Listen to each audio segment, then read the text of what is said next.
Pilit niyang pinagsasalita ang tulalang dalaga para alamin ang nangyari, subalit hindi siya nito sinagot.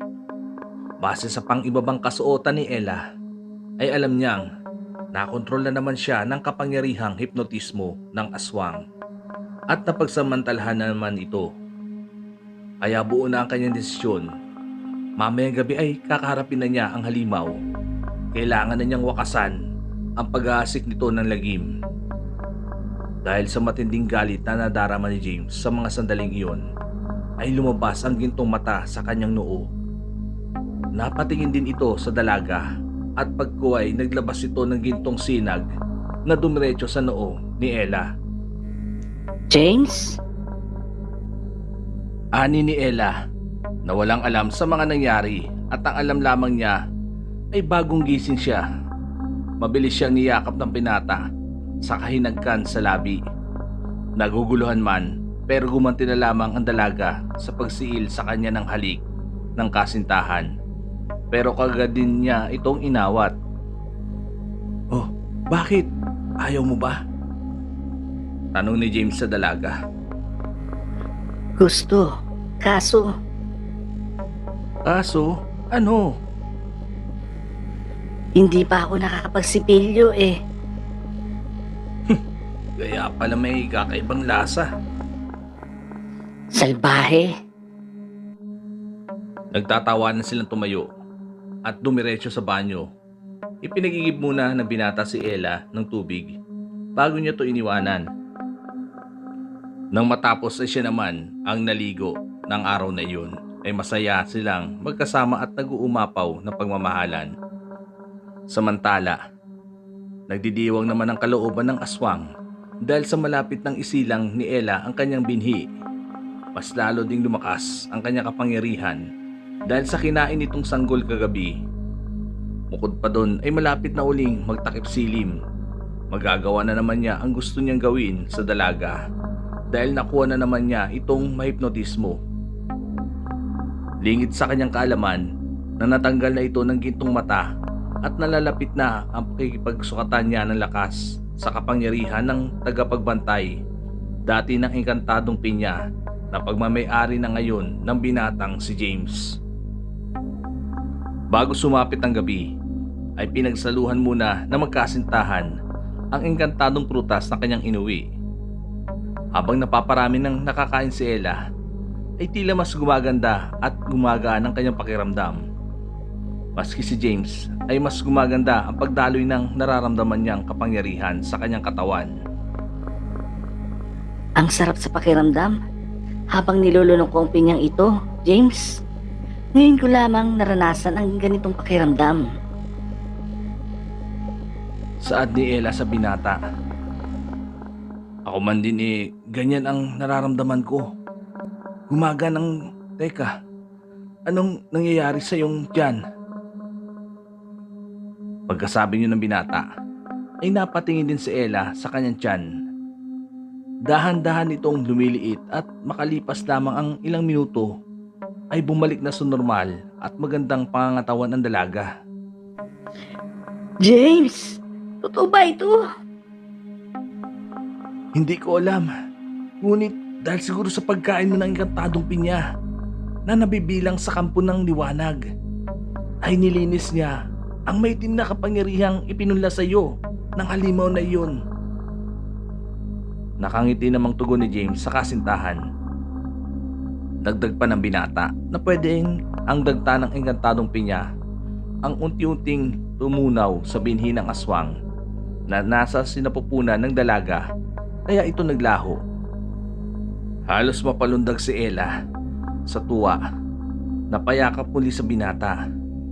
Napaiyak ito dahil sa labis na kasiyahan. Subalit inawat naman siya ng binata. "Huwag muna tayong lubos na magsaya, Ella. Hindi pa tapos ang laban. Habang buhay pa ang aswang, ay hindi pa ako nakakasiguro na ligtas na ang iyong buhay. Kaya mamayang gabi ay magtutuos na kami." Seryosong sambit ni James sa nobya. Ha? Baka mapano ka, James? Anong laban mo sa isang kampon ng dilim? Umalis na lamang tayo rito.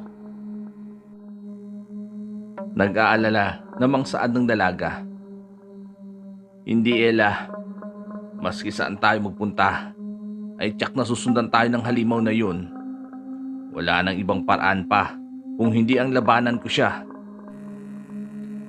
James, ayaw kong mawala ka sa akin. Mahal na mahal kita. Mahal na mahal din kita, Ella. Tandaan mo ito. Walang mangyayaring masama sa akin. Sure mo lang ha? Hindi ko kakayanin kung sakali. I swear, Ella. I swear. Pagkatapos ng masinsinan nilang pag-uusap, ay muli nilang niyakap ang isa't isa na punong-puno ng pagmamahalan. Mabilis na lumipas ang maghapon hanggang sa sumapit na muli ang gabi. Gaya ng kanilang napag-usapan, ay hahayaan ng dalaga na makontrol siya ng aswang sa pamamagitan ng panghihipnotismo nito sa kanya. Natatakot man ay pumayag naman si Ella sa bandang huli. Tiniyak naman at sinisigurado ni James na hindi na ulit siya mapagsasamantalan pa ng halimaw. Kaya naman sa pagkakataong iyon ay handa na ang lahat ng kanilang gagawin. Hindi alam ni Ella kung bakit biglang tila usok na napawi ang kanyang takot at kaba kapag napapatitig siya sa mga mata ng kasintahan. Kaya hindi ba ito tumutol pa sa ninanais nito?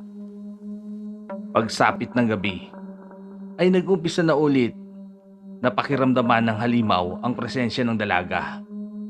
Agad naman niya itong naramdaman dahil sinadya ng binata na binuksan ang lahat ng bintana ng kanilang bahay, pati na ang pintuan.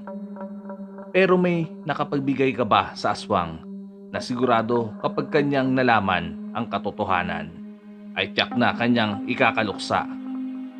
Hindi niya masagap ang itim na kapangyarihan ng kanyang punla sa sinapupunan ng dalaga. Naglaho ito na parang bula. Dahil doon, ay mabilis siyang nagpalipad hangin ng kanyang kapangyarihang hipnotismo para kontrolin muli si Ella. Napangiti siya dahil walang kahirap-hirap na napasok niyang muli ang isipan ng dalaga na kaagad ulit na natulala. Lingid sa kanyang kaalaman na nahuhulog na siya sa patibong ni James at malapit na silang magtagisan ng lakas at kapangyarihan. Muli niyang inutusan si Ella na pumunta sa kanyang pinagkukutaan gamit ng kanyang isipan. Nagsimula namang maglakad muli ang dalaga na alam na ang direksyong kanyang patutunguhan dahil sa gabay ng masamang aswang sa kanyang isipan. Sinundan naman siya ni James. Nakakuyom ang mga palad ng binata dahil sa gigil nitong makita ang halimaw. Medyo malayo-layo rin ang nilakbay ng tulalang dalaga hanggang sa tumigil siya sa harap ng isang lumang kuweba. Mabilis munang nagtago si James mula sa isang malaking puno. Hinintay niyang lumabas ang halimaw na kumokontrol sa kanyang nobya. Wala pang isang minutong nakakaraan ay lumabas mula sa kuweba ang isang lalaki na walang iba kundi ang kanyang sinaksak dati sa likuran na naging isang maitim na baboy. Halata sa itsura nito ang pagkagulat. Magkagayunman ay bakas din sa kanyang ekspresyon ang panggagalaiti. Anong nangyari? Nasaan ang anak ko? Anong ginawa mo? Paano nawala ang aking punlang tagapagbana? Paano? Galit na singasing ng aswang. Kasabay nun ang pag-ihip ng malakas na hangin. Hindi naman sumasagot ang dalaga. Nananatiling tulala. Marahas na naglakad ng lalaki palapit sa dalaga. Saka muling nagsalita. Hindi ako makakapayag na may sisira ng aking mga plano. Muli kitang gagamitin at pupunlaan. Kaya halika, gagamitin ulit kita, Ella. Subalit, bago pa dumampi ang mga kamay ng lalaking aswang sa balat ng dalaga, ay may presensya ng nagtutulak sa kanya para layuan ito. Sino kang pangahas na nakikialam sa akin? Lumabas ka at ipakita ang iyong itsura. Lapastangan. Sigaw nito na palingalinga sa paligid. Oh, easy! Huwag kang magmadali sa iyong kamatayan, halimaw! Natatawang saad ni James sa halimaw. Saka siya dahan-dahang nagpakita habang nakangiti. Ikaw? Napahalakak naman ang aswang dahil sa nakitang binata. Kasabay nun ang pang-insulto niya rito. Sige lang, insultuhin mo lang ako. Nakalimutan mo na bang nasaksak na kita dati? At wala pa nun akong kapangyarihan ay nagawa ko ng masugatan ka. Ngayon pa kaya? Kalmado pa ding sambit ni James na masaya ang aura. Hoy, binatang payatot. Kung sakala mo ay mauuto mo ko sa mga pinagsasabi mo, ay nagkakamali ka. Kung halimbawang may kapangyarihan ka, ay hindi pa rin ako nasisindak sa iyo. Kaya mag-isip-isip ka na at iligtas ang iyong buto. Hindi na natapos pa ng aswang ang sasabihin nang biglang may tumama sa kanyang katawan na malakas na aura. Doon pa lamang niya napagtanto na nakaunat ang kanang braso ng binata at marahil ay doon nanggaling ang pag-ataking tumama sa kanya. Bahagya siyang tumilapon saka bumagsak sa lupa. Hindi pa rin siya makapaniwala sa mabilis na nangyari. Pasensya ka na, napalakas yata ang pagkiliti ko sa iyo. Hindi ko pa kasi masyadong kabisado ang kapangyarihan ko. Kaso, inagabayan ako ng Panginoon para gamitin ito. Paano ba yan? Ako naman ang tatawa. Pagkasabi niyon ni James, ay tumawa ito ng tumawa nang napakalutong na mas nagpangitngit ng galit sa aswang. Hindi ako makakapayag. Hindi ko matatanggap ang pang-insulto mo sa haring katulad ko. Pagsisisihan mo ang makita ang aking tunay na itsura. Singasing muli ng aswang na nagpakilala pa sa pangalang Saturo. Isa pala itong hari na lahi ng mga aswang na kanyang pinagmulan. Sige lang. Maiksi namang sambit ng binata. At habang nagpapalit ng anyo ang halimaw, ay kinuha muna niya si Ella para tanggalin muli ang pagkakahipnotismo nito para bumalik na sa dati nitong diwa. Ella, tumakas ka na. Mauna ka nang bumaba ng kagubatan. Susunod na lamang ako. Bili ni James sa kasintahan. Hindi kita iiwan, James. Sabay tayong bababa rito. Pagtutol naman ng dalaga. Ella, please, sundin mo ako ngayon. Ayaw kong ikaw ang maging dahilan para matalo ako sa laban. Alam mong ikaw ang kahinaan ko, Ella. Pero paano ka? Baka mapahama ka sa halimaw na yan. Magtiwala ka. Hindi ako mapapahamak. Pangako ko yan sa iyo. Pero Ella, wala nang marami pang tanong. Umalis ka na. Habang hindi pa buo ang pagpapalitan nyo ng aswang na si Saturo. Bilisan mo! Pagkatapos siya pusin ni Ella ng yakap ang binata, ay tumakbo na ito papalayo habang lumuluha. Pero hindi pa man siya lubusang nakakalayo, ay tumigil ito sa kanyang pagtakas. James, hindi ko kayang iwan ka dito mag-isa. Patawarin mo ako. Pero, hihintayin kita at sabay tayong lalabas sa kagubatang ito. Napaupo sa damuhan ng dalaga habang humagulgol sa pag-iyak. Muli namang hinarap ni James ang halimaw. Sa mga sandaling iyon ay tapos na ang pagpapalit anyo nito. Mabilis na sumugod si Saturo sa binata. Gamit ang mahaba at matatalas na tungkoko ay inatake niya si James sa pamamagitan ng pagwasiwas nito. Sinubukan namang iwasan iyon ng binata, subalit nahirapan siya hanggang sa natamaan siya sa dibdib. Bagsak siya sa lupa na duguan. May kalaliman ang mga sugat niyang iyon, kaya niya ito ininda. Natakam naman si Saturo sa mga bahid ng dugong nasa kanyang mga kuko. Kaya niya ito dinilaan. Ang sarap ng sariwang buo mo, binata. Nakakatakam. Huwag ka nang magtangkapang lumaban para makakain na ako. Ipabaya mo na lamang sa akin ang mga sariwa mong karne at naman loob. Sambit ni Saturo sa kabahagyang tumawa. Lagot na! Gintong mata! Nasaan ka na ba? Pagkasabi niyo ni James ay muling lumitaw mula sa kanyang noo ang gintong mata na engkantadong pinya. Pati ang mga sariling mata ng binata ay naging kulay ginto na rin. Ang kanyang mga sugat ay dahan-dahang naghilom. Ihanda mo na ang iyong sarili, James. Mag-ipong ka ng iyong lakas. Dahil ipaapaubaya ko na sa iyo ang lahat ng aking kapangyarihan. Eto na. Sambit ng isang engkantadang boses sa isipan ng binata.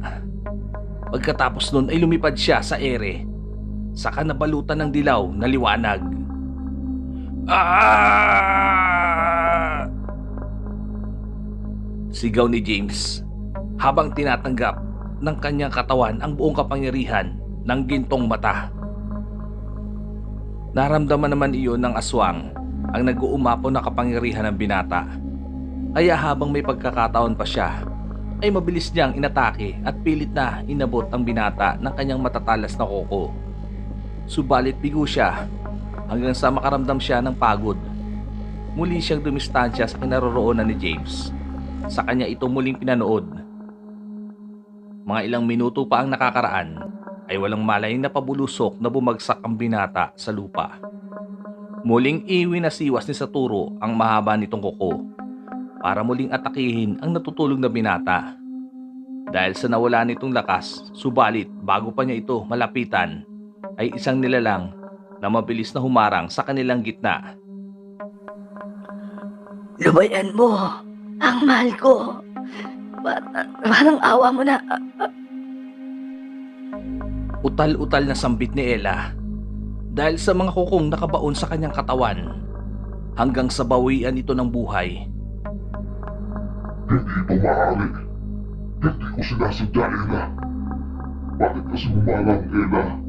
Patawad. Singasing ni Saturo dahil sa kanyang nagawa. Dahan-dahan niyang binunot ang kanyang mga nakabaong kuko sa katawan ng dalaga. Sa kanya dahan-dahang inilapag ang katawan nito sa lupa. Pagkatapos ay muli siyang napatingin ng masama kay James. Kasalanan mo ito, hangal na binata. Ang dapat sa iyo'y mamatay. Sinugod niyang muli si James, maski nawala na itong malay. Natigilan naman si Saturo nang tila may presensyang pumipigil sa kanyang mga kuko para paslangin ang natutulog na binata. Maski anong lakas ang kanyang ipamalas, ay hindi niyang magawang galusan man lang si James dahil tila nababalutan ito ng kapangyarihan at pinuprotektahan siya nito. Parang nasa loob siya ng isang bote. Wala namang nagawa si Saturo para basagin ito, subalit may iba siyang naisip. Binalingan niya ng tingin ang wala ng buhay na si Ella. Bumalik naman siya sa anyo niyang tao, sa kanilapitan ng dalaga. Ilang sandali lamang ang nakalipas ay nagmulat na muli ng mata si Ella. Subalit pula na ang kanyang mga mata. Wala rin siyang matandaan sa kanyang pagkatao. Ang alam lamang niya ay nauuhaw at nagugutom ito at gusto niyang kumain. Pagkain. Wika niya habang nakatitig sa nakahandusay na si James. Oops, hindi ang pagkain, Ella. Halika, ihahanap kita ng una mong bibigtamahin. Magpakabusog tayong dalawa ngayong gabi bago kita gamitin at punlaan ng bago kong binhi. Ngayon, ay iniiyak kong isisilang mo na ito at wala nang makakapigil pa. Wala na! Nagdiriwang ang kalooban na sambit ni Saturo. Sa kanya inakay si Ella na isa na itong aswang. Habang naglalakad ang dalawa, ay bigla na lamang sila nakaamoy ng mga tao. Kaya naman binilisan nila ang paglalakad hanggang sa marinig nila ang isang babae at isang lalaking naglalampungan. Napangiti si Saturo. Kitang-kita niya kasi ang muka ni Ella na takam sa laman at dugo ng tao. Sige, Ella. Ipamalas mo sa dalawang yan kung gaano ka kabangis. Labain mo sila. Utos ni Saturo sa dalaga. Nakagad namang kumilos. Sa paligid ay ungol ng magkasintahan ang namumutawi. Abala sila sa pananaig ng kanilang mga katawan. Wala silang kamalay-malay na nabibilang na ang kanilang oras na mabubuhay at huling gabi na nilang mararanasan ang sarap ng makamundo nilang pagnanasa. Mabilis ang mga ikinilos ni Ella. Napansin naman siya ng nakahigang dalaga na agad nakaramdam ng takot. Gabrielo, may tao. Saad nito sa kasintahang abala pa rin sa pagbayo sa kanyang ibabaw habang nakapikit ang mga mata. Yoroki, walang ibang tao dito. Liblib ang gubat ito, Kaya huwag mo kong bibitinin, pwede ba? Sagot naman ng binata na patuloy pa rin sa ginagawa na nanginginig pa ang boses. Maski anong sabihin ni Yoroki sa nobyo ay hindi siya nito pinakinggan dahil mas umiral ang init nito sa katawan na kailangan niyang mailabas hanggang sa dambahin siya ni Ella mula sa kanyang likuran at kagad siya nitong sinakbal sa leeg. Magpumiglas man ay wala nang nagawa pa ang binata at maski sana sumigaw ay hindi na nito nagawa nang isunod ng dalagang aswang na sakmalin siya sa leeg. Nagdulupasay ang katawan nitong bumagsak sa lupa hanggang sa malagutan ito ng hininga. Panay sigaw naman ni Yoroki dahil sa nangyari. Pero hindi rin pinatagal ni Ella ang kanyang buhay. Nilokoban niya ito habang nakahigang umiiyak sa kamabilis na hiniwa ang tiyan ng dalaga at inilabas ang mga laman loob. Hinigo pa ng dalagang naging ganap na talagang aswang ang dugong sumirit sa sugat ni Yoroki. Dilat ang mga mata nitong binawian ng buhay. Lumabas naman si Saturo sa pinagkukublihan niyang dilim habang nakangiting pinagmamasdan si Ella na abala sa paglantak sa mga laman ng dalagang biniktima nito. Nakisalo na rin siya sa pagkain nilang iyon at ang katawan ng binatang si Gabrielo naman ang kanyang nilantakan. Nang mabusog sila ay nagpasya na silang umuwi sa kuwebang pinagkukublihan ni Saturo at doon nila gagawin ang bumuo uli ng panibagong punla na siyang magiging kanilang supling. Mataas na ang araw na magising si James. Wala siyang kaalam-alam sa mga nangyari nang siya ay mawala ng malay. Pinasadahan niya ang paligid ng kanyang mga mata, subalit hindi niya makita ang nakalaban niyang aswang na si Saturo. Bigla ding sumagi sa isipan niya si Ella, kaya mabilis siyang tumayo para bumalik sa kanilang tirahan. Mabilis naman siyang nakauwi dahil sa karagdagang liksi sa pagkilos nakaloob sa kanya ng gintong mata at hindi rin siya nakaramdam ng kapaguran. Agad niyang hinanap si Ella sa buong kabahayan, subalit hindi niya ito mahagilap. Maski ang kanilang mga kapitbahay na kanyang pinagtanungan ay wala silang alam at iisa lang ang kanilang sinasabi. Wala pang Ella na nakauwi at nakabalik na. Pero imposible. Naalala ko naman na pinauna ko na siyang umuwi. Tumakbo naman siya papalayo. Sambit ni James sa mga kapitbahay nila na kanyang kausap. Hindi kaya bumalik siya dahil hindi kanya kayang iwan? At sa pagbalik niya, baka yung nahuli na siya ng aswang. O di kaya baka nabiktima siya ng mababangis na hayop sa gubat. Sambit ng mga kalalakihan sa kanya. Ewan ko ba? Hindi ko alam. Diyos ko, huwag naman po sana. Tugon naman ng binata na punong-puno ng pag-aalala para sa kaligtasan ng kanyang nobya. Maski saan hanapin ni James si Ella, ay hindi niya ito mahagilap.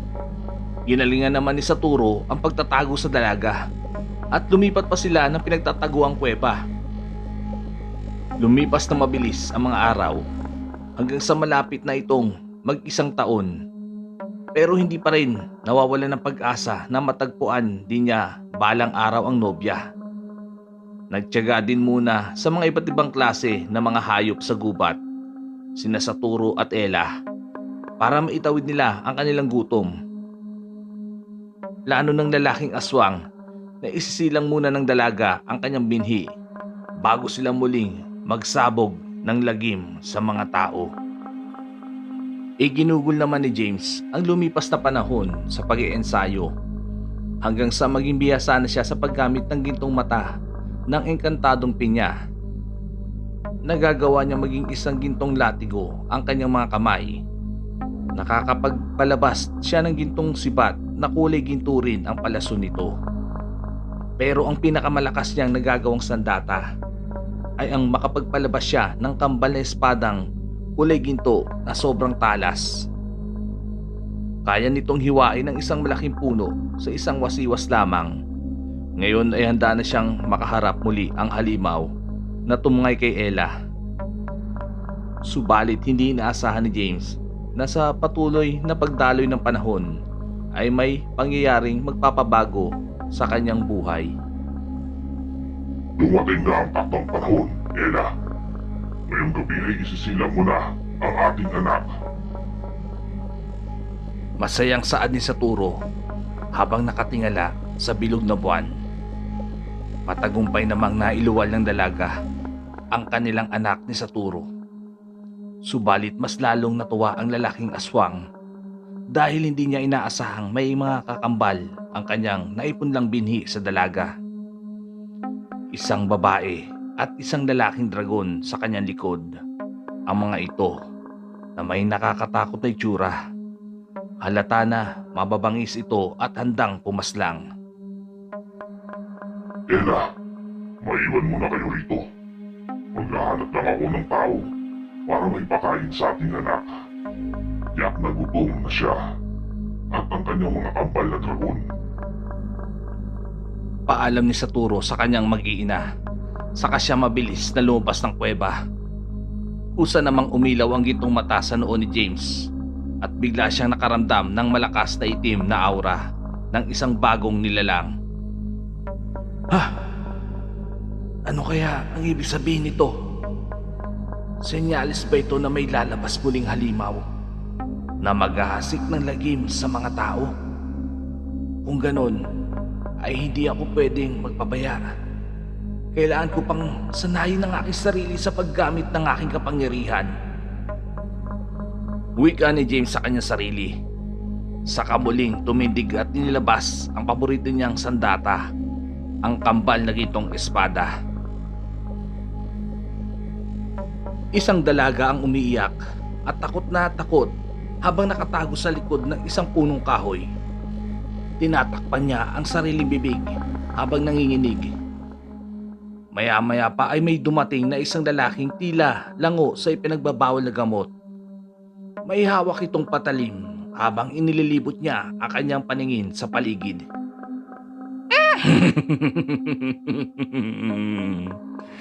Miss, lumabas ka na Kanina pa akong tigang na tigang sa'yo. Pangako, hindi kita sasaktan. Sa katunayan pa nga, dadalhin pa kita sa langit.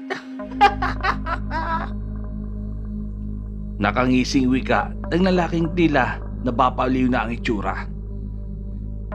Isang nilalang naman ang lumabas mula sa dilim. Nakangiti itong nakatitig sa lalaking hayok sa laman ng babaeng hinahanap. Sino ka? Ikaw ba ang natago sa babaeng hinahanap ko? Tanong nito sa nilalang. Oo, kaibigan.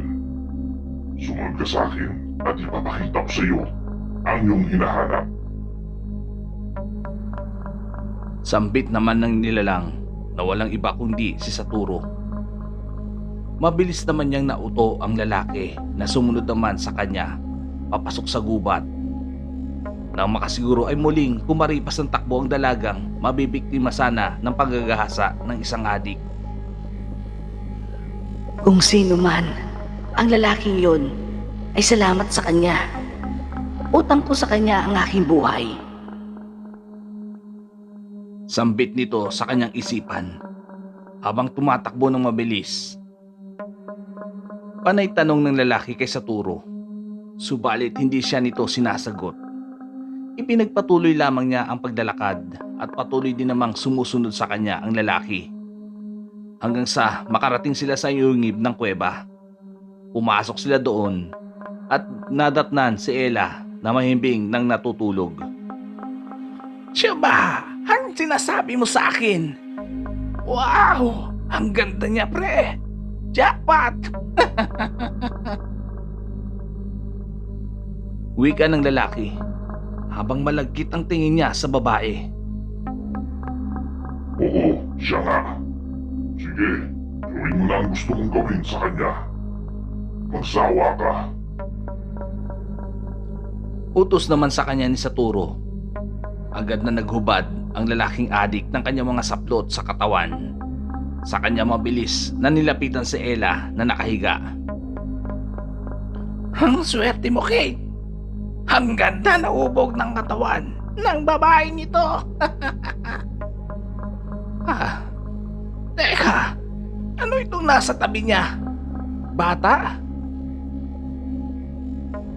Sampit ng lalaki nang biglang may gumalaw sa itim na tela. Nang makita niya ito ay ganoon na lamang ang kanyang pagkabigla dahil sa kakaibang itsura ng sanggol na may sungay. Dagdagan pa ng 2 ulo ng dragon na may mga sungay din na buhay sa likuran nito at natutulog sa balikat ng sanggol. Naamoy naman kaagad ni Ella ang sariwang dugo at laman ng lalaki at nang imulat niya ang kanyang mga mata ay kaagad niyang sinunggaban ito sa leeg. Dahil sa bilis ng pangyayari ay hindi na nakapanlaban pa ang lalaking adik sa kamay ng babaeng kanyang pinagpapantasyahan na isa palang aswang. Dinukot ni Ella ang puso ng lalaki saka pinakain sa kanyang anak. Pati ang ibang laman loob nito ay pinalantak naman niya sa nagising na ding mga kambal na itong dragon. Kada kain ng sanggol na aswang ng sariwang karne at laman loob ng tao ay siya ding bilis ng paglaki nito. Nakailang biktima pa sila at sa 2 linggo pa lamang ay nakakatayo na ang kanilang anak at nagagawa na ring magsalita. Enzo, anak. Total kaya mo nang tumayo at magsalita. Siguro naman kaya mo na rin maghanap ng sarili mong makakain na tao. Sambit ni Saturo sa batang anak na lalaki. Opo, Ama. Hindi lang yan. Gusto kong dumami ang ating lahi. Ako na ang bahalang gumawa noon. Nakangiti namang sagot ng batang si Enzo. Magaling. Bata ka pa lang ay may sarili ka ng mga plano. Paghusayan mo, anak. Paghusayan mo. Oo, Ama. Ngayon din ay kikilos na ako. At isa sa katuparan ang lahat ng aking mga pinaplano. Babalik ako dito may dalang mga bagong aswang. Pagkasabi niyo ni Enzo ay lumabas na ito ng kuweba kung saan sila naninirahan. Ngumiti naman si Ella na dahil sa sobrang pagmamalaki nito sa kanilang anak. Wag po. Maawa kayo, sir. Hindi na kami uulit. Maawa kayo. Oo nga, sir. May mga pamilya din kaming binubuhay. Kaya namin iyon nagawa. Patawarin niyo po kami. Pagmamakaawa ng 2 akitbahay sa mga otoridad habang nakaluhod sa damuhan. Binubuhay na pamilya? Bakit? Naisip niyo ba yan? Nang looban niyo at patayin ang mayayamang pamilyang Inchek na Ishi? Ha? Hindi na kayo nakontento. At pagkatapos yung pagsamantalahan, ang dalaga nilang anak na si Jenilyn, ay sinunod nyo pa ang kanilang bahay. Mas masahol pa sa gawaing demonyo ang ginawa. Tapos gusto nyong buhayin namin kayo? Galit namang tugon ng 3 pulis sa 2 kriminal. Pero hindi nawala ng pag-asa ang dalawa. Paulit-ulit pa din silang humingi ng kapatawaran. Pero buo na ang desisyon ng mga otoridad. Pagkalayo nila sa mga ito ng bahagya, ay niratrat na sila ng bala. Halos magutay ang katawan ng 2 lalaki dahil sa mga tama ng baril na tumagos sa kanilang mga katawan. Iniwan sila ng mga pulis na naliligo sa sarili nilang dugo na wala ng buhay. Pagkasakay nila ng kanilang sasakyan, ay siya namang paglabas ni Enzo mula sa pinagkukublihan niyang dilim. Sakto ang 2 ito. Tiyak nang matutuwa si ama. Lalo't amoy ko sa kanilang presensya ng kasamaan. Pagkasabi niyo ng bata, ay pinakagat niya sa kanyang mga dragon ang 2 bangkay ng sinalvage na kriminal. Wala pang 10 segundo ay muli silang nabuhay at tumayo na tila walang nangyari. Kayo, ang una kong ireregalo kay Amang Saturo. Sumunod kayo sa akin at dadaling ko kayo sa inyong magiging kuta kapag sumapit ang umaga. Saad ng bata sa 2. Masusunod. Sabay namang sagot ng 2. Mabilis na naparami ni Enzo ang kanilang lahi. Mapabata man o matanda, basta kanyang nakrusnadahan na gawin niyang kanilang kauri ay hindi niya pinapalagpas. Hindi naman pwedeng habang buhay na lamang silang puro hayop ang kanilang nilalapa sa bundok. Dahil bukod sa paubos na ang mga ito, ay nagsasawa na din sila sa lasa at nasasabik sila sa karne at dugo ng tao. Para sa mga aswang, ay pinaka-espesyal na pagkain nila ay ang mga laman loob ng mga taong kanilang mabibiktima. Kaya naman inutusan ni Saturo ang iba nilang mga naging kauri na mambiktima sa ibaba ng bundok ng mga tao at dalhin sa kanila ang mga puso at atay ng mga ito. Agad namang sumunod ang mga aswang na kanilang inutusan. Umalulong pa sila bago lumabas ng pinagkukutaan nilang kuweba. Isang dalaga ang pauwi na sa kanilang bahay. Mula ito sa bangketa kung saan siya nagtitinda ng kalamay.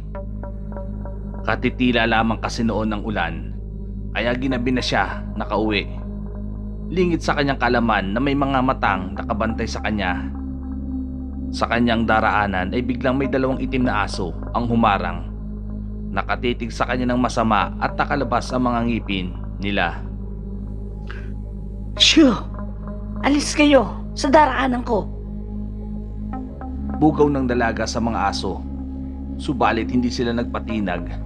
Bagkus naging agresibo pa ang kanilang mga itsura na handa ng kagatin ang dalaga. Naku, delikado. Maymay, atras! Inay ko po! Tarantang, sambit ng dalaga. At bago pa siya madamba ng isa sa itim na aso, ay kumaripas na siya ng takbo. Hinabol naman siya ng mga ito at hindi nilubayan. Hindi alintana ni Maymay ang pagod. Makaligtas lamang siya sa mga asong hindi pangkaraniwan ang laki. Mabuti na lamang ay may nakasalubong siyang isang lalaki. Nakasuot ito ng jacket na hoodie. Mabilis siya nitong sinalubong. Tumigil naman ang 2 aso sa paghabol sa dalaga. Nang makapagtago si Maymay sa likod ng lalaki, na tila sinadyang harapin ng mga ito. Medyo lumayo ka muna, miss, at may tatapusin lamang akong mga aswang. Siya nga pala, ako si James. Sambit at pagpapakilala ng lalaki sa dalaga. Mga aswang? Katanungan sa isipan ni Maymay, saka napatingin sa 2 itim na asong humabol sa kanya. Nagkatingin na naman ang dalawang itim na hayop, pero wala silang balak na umatras.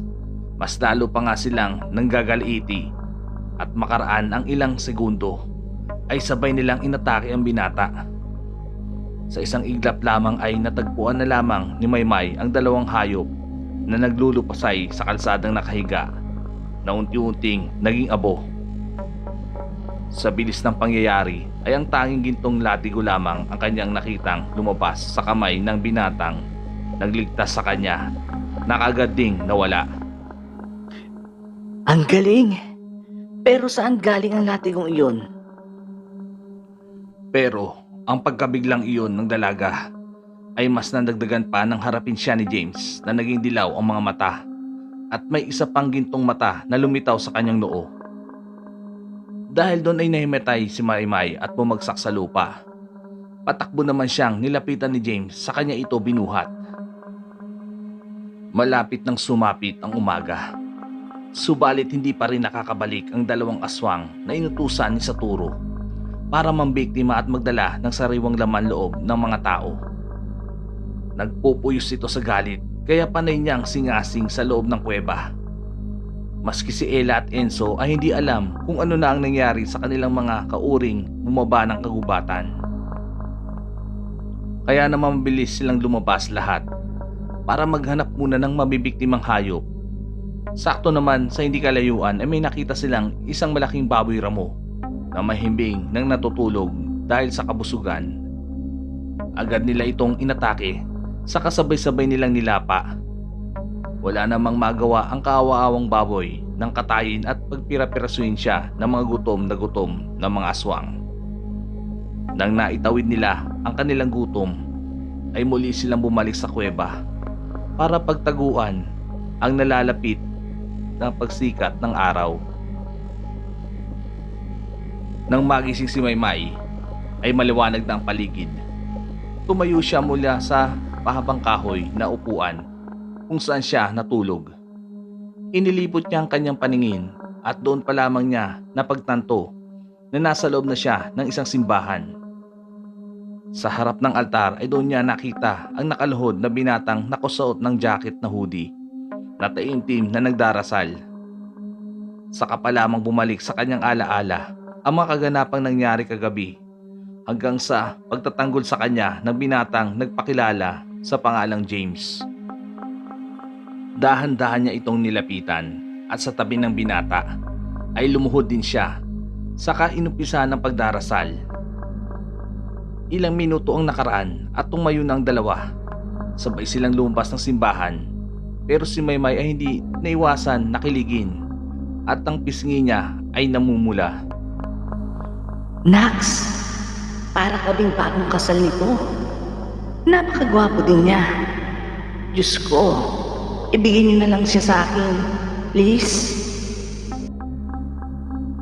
Wika ng dalaga sa kanyang isipan. Kamusta naman ang pakiramdam mo?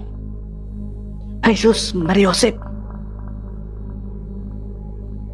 Gulat na tugon ni Maymay kay James. Saka napalo pa niya ang braso ng binata. Oh, bakit parang gulat na gulat ka yata, miss? Ano nga pala ang pangalan mo? Muling katanungan na binata sa kanya. Ha? Pangalan ko? Maymay. Nauutal na sagot ng dalaga na hindi mawala ang kilig, lalo na kapag napapatingin siya sa maamong mukha ni James. Nilalamig ka ba? Bakit parang nanginginig ka? Tanong uli ni James nang makadaupang palad niya ang dalaga. Ha? Wala naman. Maiksing sagot ni Maymay, sa kanya mabilis na hinablot ang kamay. Muli silang naglakad at paglabas nila ng simbahan ay niyaya ni James ang dalaga para kumain. Hindi naman nakatanggi si Maymay dahil gusto din niyang makasama pa at makilala si James at panatag din naman ang kanyang kalooban habang kasama niya ito. Alam niya kasing mabait ang binata at hindi siya nito gagawa ng masama dahil napatunayan na nito ang sarili kagabi na ipagtatanggol siya nito sa mga itim na asong humabol sa kanya, nalingit sa kanyang kaalaman na mga aswang pala ang tunay na katauhan. Nang matapos silang kumain ay nagyaya si James na ihatid ang dalaga sa kanilang bahay at baka nag-aalala na ang kanyang mga magulang. Agad namang lumungkot ang aura ni Maymay. Sinabi nito na wala na siyang mga magulang. Bigla na lamang siyang iniwan ng mga ito at naglaho na parang bula. So, anong balak mo? Hindi mo ba sila hanapin? Tanong ng binata sa dalaga. Hahanapin. Pero saan? Saad naman ni Maymay. Hindi kita masasagot dyan. Dahil maski ako ay may hinahanap ding isang importanteng tao. Sino naman siya? Pwede bang malaman? Kasintahan ko. Tila may kumurot sa puso ni Maymay sa mga sandaling iyon, kaya hindi na lamang siya muling nagtanong pa. Kung gusto mo, sumama ka na lang sa akin. Mali mo, mahanap natin ng sabay ang mga taong importante sa ating buhay. Isa pa, makabalikan ka ng mga kasamahan ng mga aswang na humabol sa iyo kagabi. Ha? O sige, sasama ako sa iyo. Ayaw ko pang makatay ng mga aswang na yon. Alam ko namang ipagtatanggol mo ko eh. Oo naman, pakiramdam kong magkakasundo tayo. Kaya sige, pero uwi muna tayo sa inyo. Wala pa akong tulog. Pwedeng makitulog muna. Sige ba? O siya, tara na. Mabilis na lumipas ang maghapon. Pagsapit ng gabi ay muling nag-utos si Saturo sa kanyang mga kauri, sa gaya ng dati niyang ipinagawa sa kanilang dalawang kasamang hindi pa nakakabalik. Pero sa pagkakataong ito ay 5 na ang kanyang uutusan. Pinilinan pa niya ang mga ito na mag-ingat dahil baka magaya sila sa mga nauna nilang mga kauri na bigla na lamang nawala. Maliban doon ay may nasagap din si Saturo na isang malakas na enerhiya na hindi pa niya mabatid kung gaano ito kalakas dahil agad din itong nawawala sa kanyang pandama.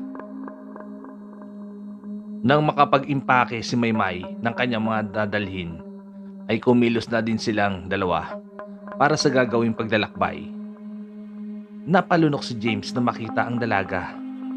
Napakaganda nito sa kasuotan niya, maski simple lamang itong manamit. Lumitaw ang balingkinitan nitong pangangatawan, malulusog na dibdib at mapuputing hita dahil sa nakashort lamang siya ng maong pero nakasuot naman ng hoodie jacket. Oh, bakit ka nakatulala dyan? Hindi ba bagay ang kasuotan ko? Pagkasabi niyon ni Maymay, ay dahan-dahan siyang nilapitan ni James. Kumalabog namang muli na mabilis ang puso ng dalaga at nangarap na siya ay hahalikan ng binata. Napapikit pa siya ng kanyang mga mata sa kabahagyang pinatulis ang nguso. Pero nadismaya lamang siya sa huli. Ako na lamang ang magdadala sa bag mo. Mukhang mabigat. Sambit ng binata na siyang nagbalik sa realidad kay Maymay. Ha? O sige, salamat. Sambit ng dalaga na napayuko pa dahil sa kahihiyan. Naku naman, Maymay, umayos ka nga. Nakakaya ka. Alam mong may jowa ang tao eh, nai-expect ka pa. Reklamo pa ng dalaga sa kanya sarili bago ito sumunod kay James na lumabas na ng bahay. Mabilis na nakababa ang 5 aswang na inutusan ni Saturo ng kagubatan. Nagtatago sila sa madilim na parte ng kalsada at matyagang naghihintay ng mabibiktima. Mabilis na lumipas ang mga oras. Pakanta-kanta namang naglalakad si Maymay na may nakalagay na headset sa kanyang tainga. Pinuri pa siya ni James dahil may abilidad pala siyang pagdating sa pagkanta. Nagpasalamat naman ang dalaga na hindi na din maiwasan ang kiligin. Ligid sa kanilang kaalaman na habang naglalakad sila ay palapit na pala sila sa mga matatalim na mga matang nakatitig sa kanila mula sa madilim na parte ng kalsada. Mabuti na lamang at agad naramdaman ni James ang kanilang presensya. Kaya pinatigil niya si Maymay sa paglalakad at sinabing manatili muna ito sa kanyang likuran. Bakit? May problema ba? Tanong ng dalaga. Basta, sumunod ka na lang. May panganib sa paligid. Sa palagay ko ay mga aswang sila. Sagot naman ng binata. Agad na pinalabas ni James ang sandata niyang gintong sibat. Sa kabila niyang kamay ay lumitaw din ang isang gintong palaso. Ibinala niya iyon sa hawak niyang sandata. Sa kanya, pinakawalan iyon sa kinaroroonan ng mga nagtatagong aswang. Ah! Sigaw ng isa. Dahil sa tama nito sa dibdib, nakagad nitong ikinasawi. Sumingasing naman ang mga kasamahan nito at mabilis na sinugod ang binata na nasa anyo silang malaking itim na aso para ipagiganti ang kanilang napaslang nakauri. Pero bago pa sila nakalapit sa dalawa, ay sinalubong na sila ng platigong ginto ng binata at bawat tamaan sa kanila ay mabilis na nangingisay na nakahiga sa kalsada hanggang sa ito'y maging abo. Isa na lamang ang natitira sa mga ito at dahil sa mga nasaksihan ay nakaramdam ito ng takot kaya kumaripas ito ng takbo. Hindi ka makakatakas para magsumbong! Muling pinalabas ni James ang armas niyang gintong sibat. At maski nakalayo na ang aswang at nakapagtago na sa dilim, ay kusa pa rin siyang sinundan ng gintong palaso. Kaya sapul ito sa likuran na sumunod ding namatay parehas ng kanyang mga kasamahan. Hindi naman makapagsalita si Maymay sa mga nasaksihan. Mas lalo siyang nainlove sa binata dahil sa ipinakita nitong katapangan. Halos mayanig ang buong kuweba dahil sa napakalakas na singasing ni Saturo dahil sa sobrang galit. Hindi na naman kasi niya masagap ang presensya ng lima niyang tauhan na kanyang inutusang mambiktima. Malapit na din muli ang pagsikat ng araw pero kumakalam pa rin ang kanilang sikmura. Kaya kinakailangan nilang lumabas para maghanap ng hayop na makakain para maibisang muli ang pagkalam ng kanilang sikmura. Isang malaking sawa naman ang nilapan nila at pinagpira-piraso ng mga sandaling iyon na agad nilang naubos. Samantala, sa isang lilim naman ng malaking punong kahoy, natulog sina James at Maymay. Hindi kumpleto ang pahinga ng binata dahil sa pagbabantay niya sa paligid. Hindi siya pwedeng magpabaya dahil pwede silang mapahamak sa isang beses lamang niyang pagkalingat. Pagsapit ng umaga ay ginising na niya ang dalaga. Alam niyang nagugutom na ito kaya niyaya niya itong kumain bago magpatuloy sa paglalakbay. Tabi ng kalsada ang kanilang pinestuhan pero madalang ang sasakyang dumaraan. Kaya naglakad uli sila papuntang bayan kung saan sila kakain. Hahanap na din sila doon ng marerentahang bahay para may komportable silang mapagpahingaan, mapagliguan na at mauwian na rin kapag sumapit ang gabi. Doon niya pansamantalang iiwan ang dalaga pero hindi pumayag si Maymay na magpaiwan. Kinonsensya pa niya ang binata na kapag iniwan siya nito sa uupahan nilang bahay at may nangyaring masama sa kanya ay kargo de konsensya niya ito habang buhay. Wala namang magawa sa James kung hindi ang pagbigyan ang dalaga dahil kukulitin lamang niya ito at kukonsensyahin kapag siya ay tumanggi. Maganda ba si Ella? Pag-iiba ni Maymay sa usapan nila.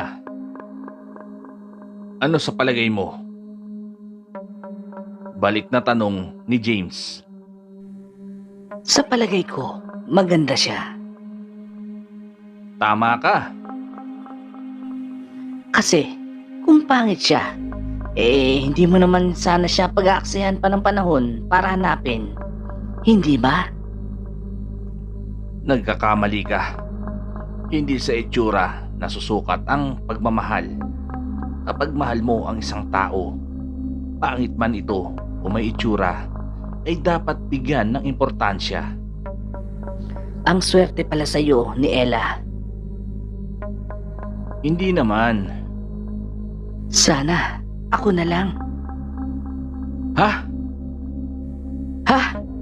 May sinasabi ba ako? Hindi ko alam.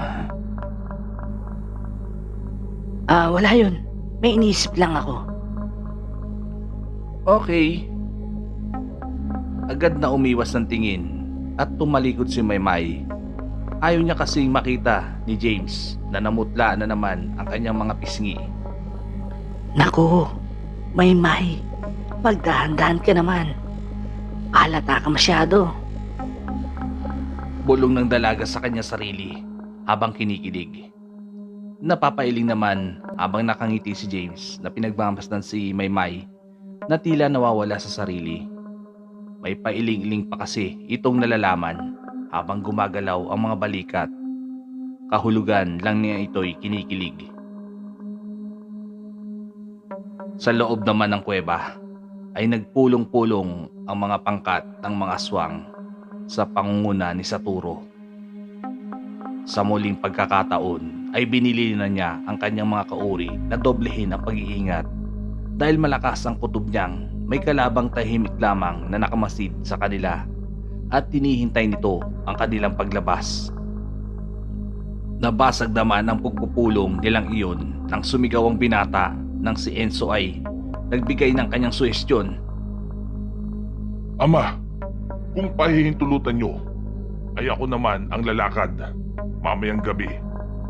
Gusto kong patunayan kung totoo o hindi ang inyong sinasabi. Sambit nito. Hindi ako makakapayag. Masyadong mapanganib. Baka mapahamak ka. Sagot naman ni Saturo. Bakit po, Ama? Wala ka bang tiwala sa aking kakayahan? Paano ko mapapatunayan sa inyo na nararapat akong maging tagapagmana ng inyong trono kung puro mahihinang nilalang at mga hayop lamang ang aking nakakatunggali? Bahagyang napaisip si Saturo sa sinabi ni Enzo.